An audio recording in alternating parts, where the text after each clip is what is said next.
Hey guys, this is Shinoo with InnoKinetic. Welcome back. Today's video is the first for 2026. Happy New Year. I really want to talk about a pretty serious subject out there, and that's a dilemma that I believe Lotus is absolutely facing. And when I say Lotus, I mean the company and, frankly, its customers. Okay, I haven't written this as a hit piece. It's and it's not a nostalgia piece either, right? It's really coming from somebody who really loves this brand and really wants to see a future that still has Lotus as a beloved and thriving brand, right? So, look, I think it is a pretty difficult time right now for the company and, frankly, for those of us who love the brand. We can see that Lotus is under a lot of pressure, whether it's fiscal or cultural, strategic, some real issues that Lotus have got to contend with right now. At the same time, I feel like customers are trying to figure out where they fit in the whole thing, and is there really going to be a future here? Is Lotus going to be around, right? And this video is really not about how a company is getting things wrong.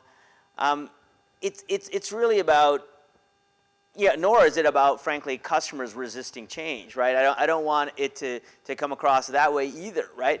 What we're really kind of talking about is kind of a disconnect that I think is happening right now.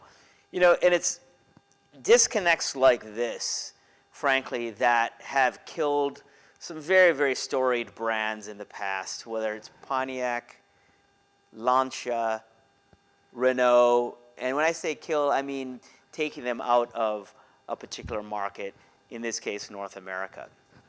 So what are we going to try to do here? I'm trying to have an honest video here where we want to kind of look at where Lotus is today, where they're headed, give some ideas of some things that maybe are realistic, some ideas that they may be able to employ to kind of have it, what I think would be a very viable future, right? For the company, for its customers, right? What I decided to do is split this into two videos. The first one really addressing the company and talking about the company itself. And the second video, something that is talking about customers, okay, and where they fit into the scheme and things that they need to be considering as well. So there's a fair amount of overlap between these two videos, but I really do feel the conversation is, in fact, different. So this video today will be part one, the company. So before I go any further, I kind of want to talk to you why I see the situation the way I see it, right? I entered the automotive industry in 1985 as a co-op engineering student working at Pontiac Fiero assembly. So if you guys remember the Pontiac Fiero, two-seat, mid-engine, affordable, small sports car, right? Well, in 1988, General Motors shut down the factory. This was a car that was really desirable, but yet they shut the factory, right? And as a consequence, I lost my job, right? That type of experience kind of sticks with you, right? You kind of don't forget things like that. Well, what happened? I mean, they sold nearly 400,000 Pontiac Fieros. I mean, a two-seat mid-engine sports car, 400,000, right? But the problem was they had a dedicated factory to building this car. And when the initial sales was met, the demand, and it dropped to the natural take rate, which was still nearly 50,000 cars a year, it simply was enough to cover the overhead that they had at Fiero. So when you look at what they did because they did not adapt, right? Whereas Toyota was selling a similar car, the Toyota MR2, they built it at a flexible factory that was also producing other cars so that they could manage the overhead, right? So that's why, I mean, the parallels with Lotus here are kind of eerie for me, okay? That's why this isn't some academic speculation on my side, right? It's pattern recognition. I kind of feel like I've seen this before. Okay, so let's talk about what do we know right now at Lotus. Just a few months back, they laid off over 500 people from the UK. Okay, most of them from the Hethel factory. Look, that's a big chunk of their workforce that they've made redundant, right? The numbers matter, not for emotional reasons, okay, but for business strategic reasons, right? So what is this telling us that's going on at Lotus right now? Well, they're basically reducing their fixed costs, aren't they? They're starting to refocus their priorities, okay? They are right-sizing the business for what they anticipate is the demand or sales that'll come from their existing products, right? This doesn't mean they've failed, okay? That's not what this is. This is business, right? And what it does mean, though, that they're under some real pressure, right? And not just pressure, but they're vulnerable right now, okay? So oftentimes when you're vulnerable like this, you start making bad decisions and they keep compounding on top of each other, right? So what happened here, right? Lotus made a very aggressive move towards EV several years ago, right? There was so much market demand for this, right? Their intent was sound, okay? It just seemed like that was the direction they had to go in, being as small as they were. So now with hindsight, we can say certainly it wasn't such a great decision, right? Because the global EV adoption has kind of slowed down, right? The regulations that all these countries were putting in place, they're kind of starting to backpedal on many of those, right? Infrastructure for EV has kind of lagged. And then frankly, all the consumer demand and confidence in EVs has frankly waned as a result of those issues, right?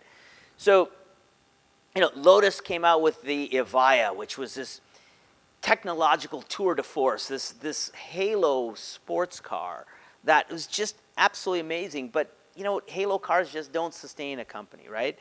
But then they introduced the Lotus Electra and the Amaya, which are, the Electra is this big SUV, and the Amaya, big sedan. These are large, they're premium, they're more luxurious, really lifestyle-oriented products.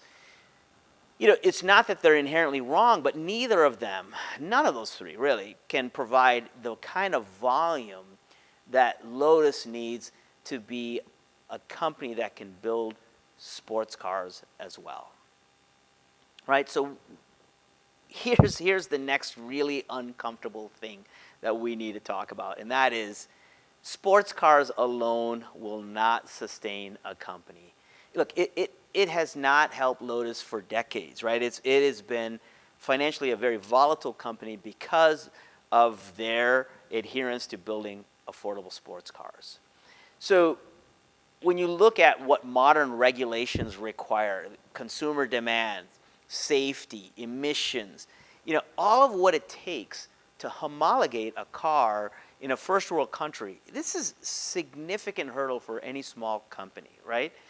And, every brand, frankly, every brand that we admire, frankly, knows this. And if you look at what have they done, Porsche, Ferrari, Aston, Lamborghini, they all now have SUVs or crossovers.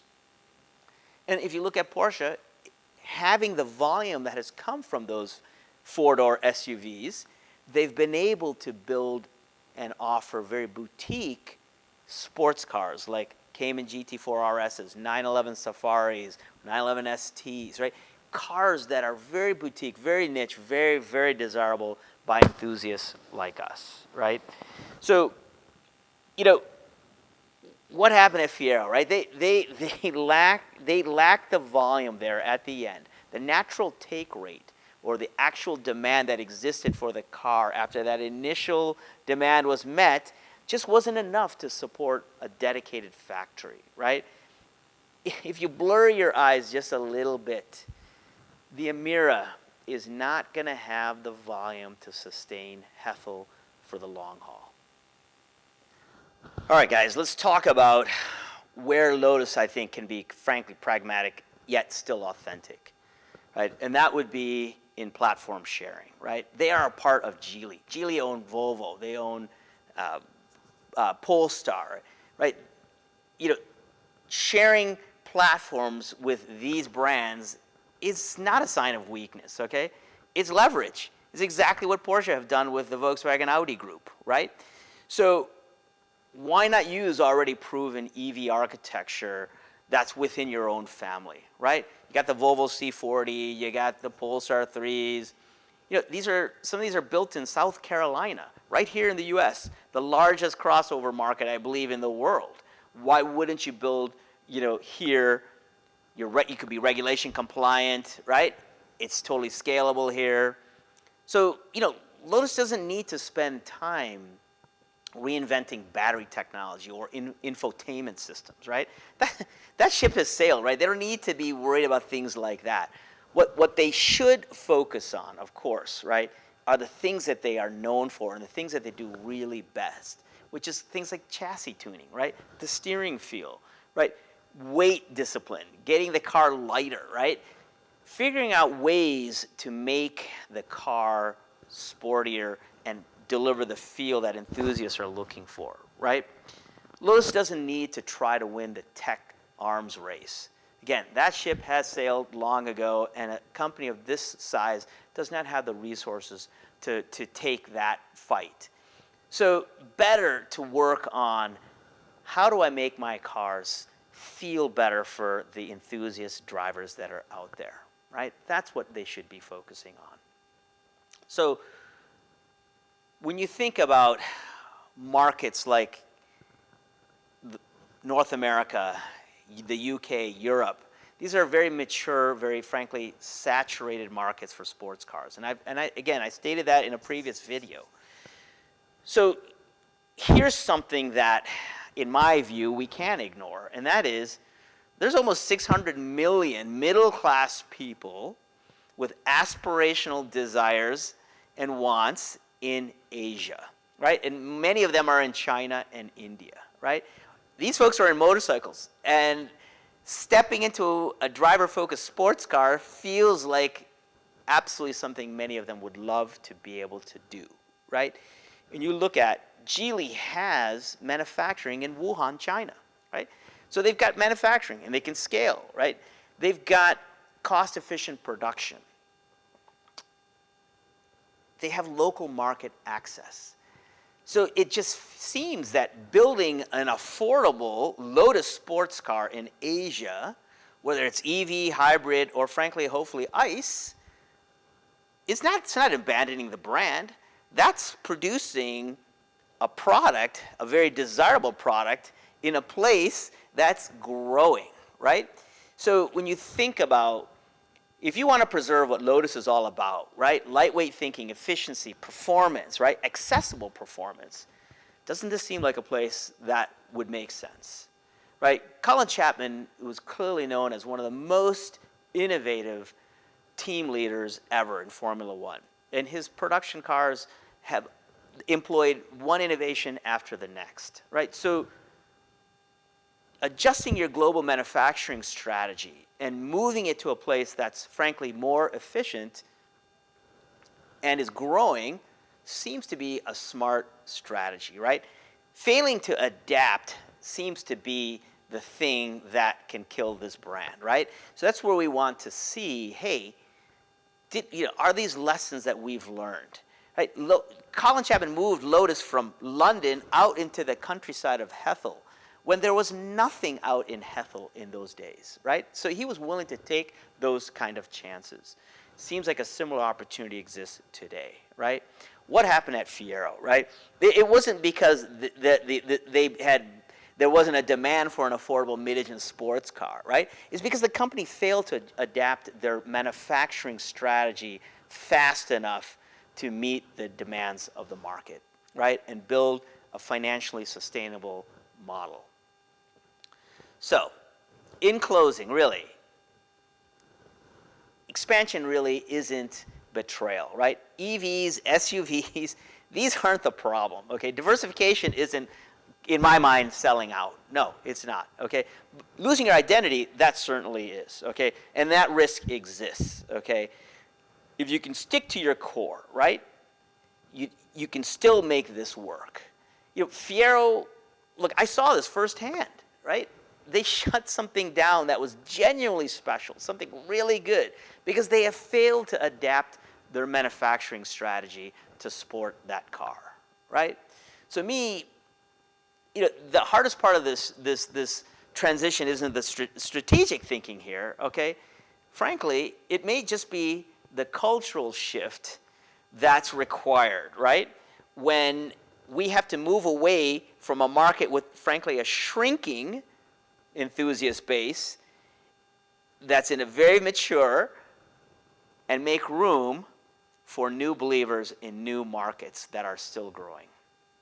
So, anyhow, this next video, right, is really going to dig a little deeper into that issue, and that's with the people that have kind of carried Lotus through all these years, right? And that's the customers. So, thanks for watching. Stay tuned. Part 2 will be out, and we'll continue this dialogue. I hope you'll be involved with us so that we can chat and discuss this, you know, intelligently and in a productive way. Thanks for watching, guys.